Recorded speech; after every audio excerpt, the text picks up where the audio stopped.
Welcome back to the NPH Hour on News Talk Saga 960 AM. I'm your host, Jason Thom. Now, in my role as a director with North Pole Hoops, I get a chance to talk to a lot of parents whose kids are in love with the sport of basketball, but they may not be blessed with all the physical attributes needed to play the sport at the highest level. As a parent myself, I know the line that needs to be walked between being realistic with your kids while also not crushing their dreams. This is why the growth of the industry of basketball is so important here in Canada. And I'll be honest, it's still far behind our neighbors to the south. But it's catching up fast, and it's providing opportunities to those that want to be involved in the game outside of actually playing it at a high level. Matt Gray was a young man who loved the game growing up here in Mississauga, but battled injuries throughout his high school and university career. So he needed another path. He turned to training players. Luckily, some strong relationships opened some doors, and he pounced on the opportunities that presented themselves, which led him to Waco, Texas. And what happened next is something no one could have imagined.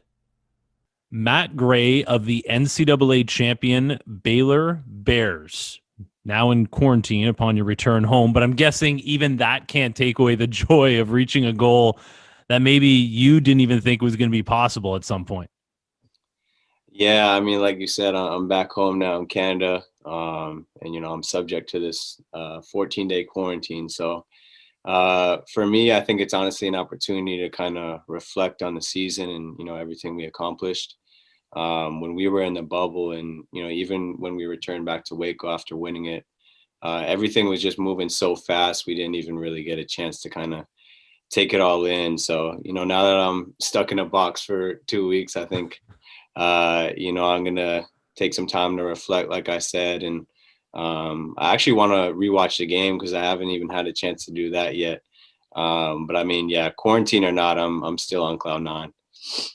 So, most people know the titles of head coach, associate head coach, assistant coach, there's directors, there's recruitment, all those different things. But what exactly is the role of a graduate assistant?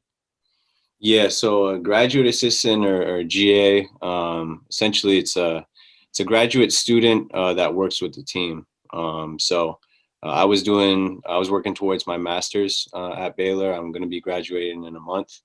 But in terms of what we do with the team, our main role, honestly, is just to kind of make life easier for the coaches. I mean, we do a little bit of everything, whether that's clipping film, helping out with the scouting report, getting guys in the gym and just kind of, rebounding for them and helping them get their shots up. It's a little bit of everything, but, credit to the staff at Baylor. They give us a lot of freedom, and, they really prepare us to be future coaches. So North Pole Hoops and the Baylor Bears go back almost a decade from, scouting service and working closely together in a lot of those ways. So I reached out to assistant coach Jerome Tang, huge fan of yours. That probably doesn't come as any surprise. And he just said day in and day out, you just brought so much joy to it. How special were these last 2 years? Was it something that, even before winning a title was even an option, you just really enjoyed, as they say, the process of this whole thing? Yeah, I mean, these last 2 years were unbelievable. I think besides winning, two things kind of stand out for me. I feel like being at Baylor, I feel like I really grew in my faith. I think, if you watch any Baylor interview or do a little bit of research on our program, you'll find out that religion is a staple piece for us. And I feel like I really grew in that aspect of my life, and I want to continue to grow in that. And then the other thing too is just the relationship piece. Like nobody can take away a national championship from us, but also nobody can take away, the lifelong bonds, the memories, the group chats, the road trips. To me, that's such a special part. Baylor had a lot of talent, but, it also had a lot of special people. And, I thank God every day that, he placed me there, these last 2 years, to connect and meet with these people and, continue on with these lifelong relationships. There was one thing he said you were terrible at. Do you know what that was? Man, leave it to Coach Tang to get onto my head. If I were to guess, honestly, two things come to mind, but my first guess would be reffing. That was exactly what it was. Okay. Never blew your whistle, because that's one of the things as a GA as well, right? You got to Right, be the right, official and practice scrimmage. And right. yeah, he said you never blew your whistle. Yeah, well, to be fair, I think there was a couple games these last 2 years where we went 20 plus minutes without a call. So I think I got guys ready for that. You're ahead of the time, man. That's Yeah, awesome. yeah. So, you mentioned all the great people you met down there, but there was great people here in Canada that helped you get to that point. How you ended up at Baylor, really seemed pretty simple. Someone needed to vouch for you, and who was that?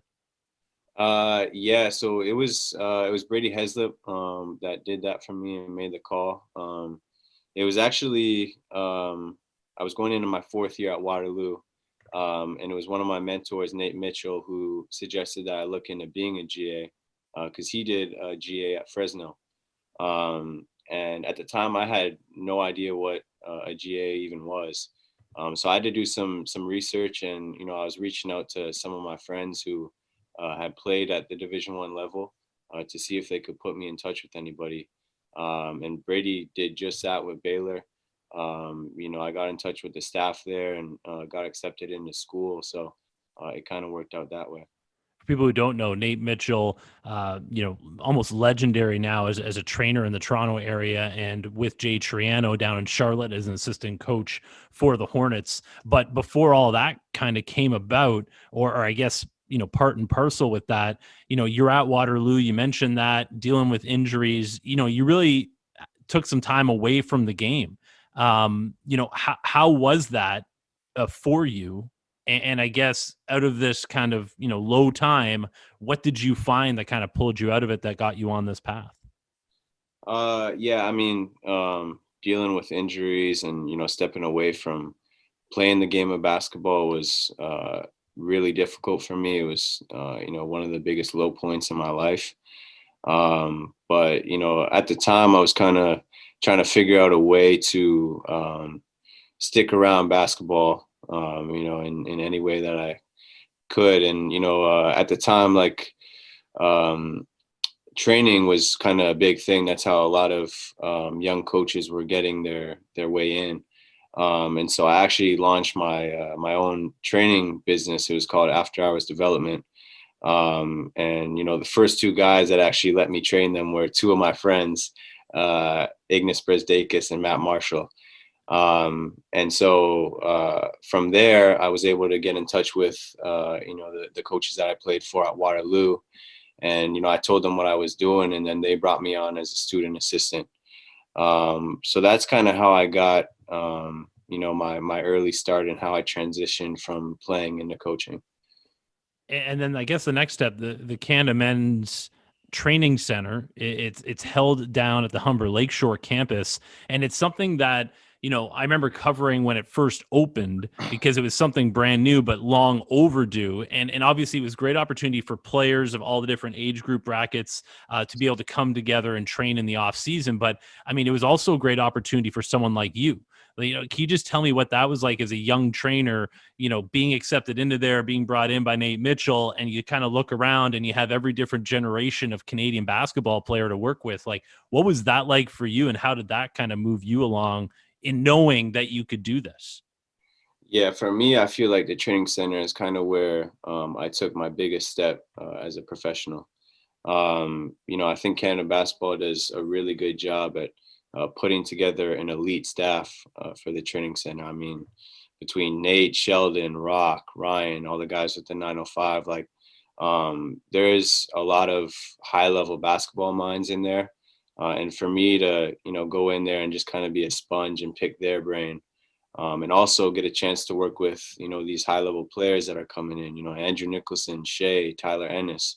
Not only are you getting a chance to work them out, but you also get a chance to ask them questions and, again, pick their brain. And, so between, the players and the coaches that are in the training center, it's a unique spot. And, hopefully we're able to run it back this summer through the pandemic, but we'll see.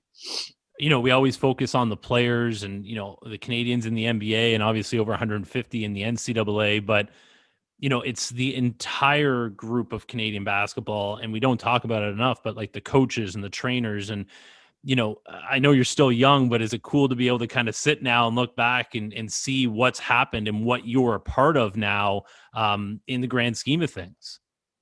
Yeah, no, I mean, it's definitely cool to have a national championship to my name and all that, and be a part of the whole Baylor experience. But I tell a lot of people, like, I wouldn't be here if my dad didn't put a basketball in my hand at an early age.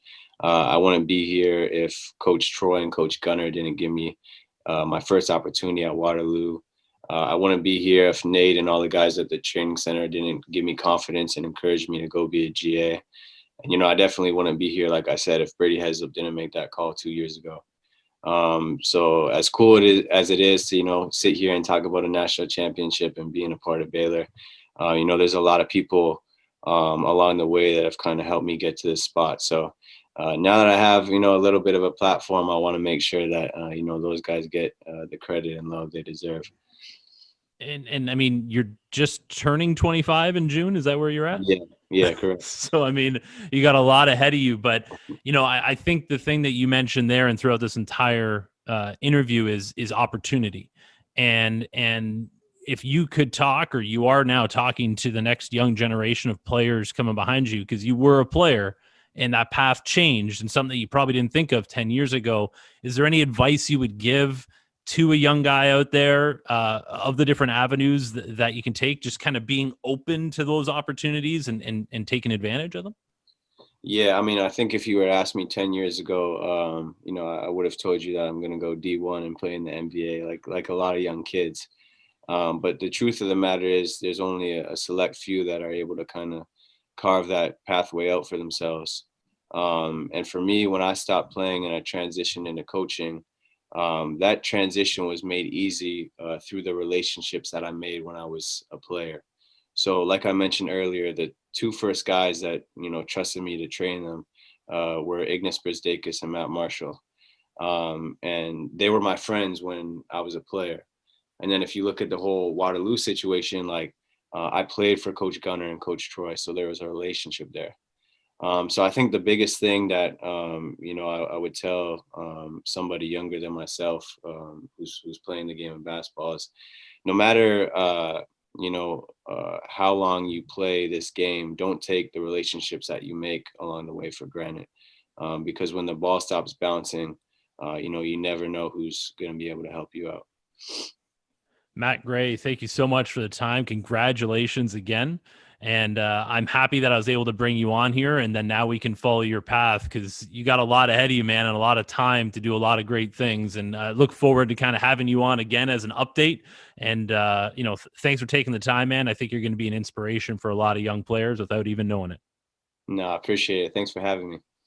Something tells me we're going to be hearing a lot more about that young man over the next little while when it comes to coaches coming out of Canada. As he mentioned, he started as a trainer in the GTA, and the people training our young players when they aren't playing games is such a huge part of the village of people needed to help players reach their potential. But at the same time, it also provides a chance for the trainers themselves to follow a path that they didn't even know that they were going to walk. Next up, Jermaine Small of the CEBL champion Edmonton Stingers, who is not only helping with the growth in Canada's newest professional league, but also helping raise the bar at the youth sports level in Lethbridge, Alberta. He is just one of many people touching the sport at every level here in Canada and making it better as a result. He's next on the NPH Hour here on News Talk Saga 960 AM.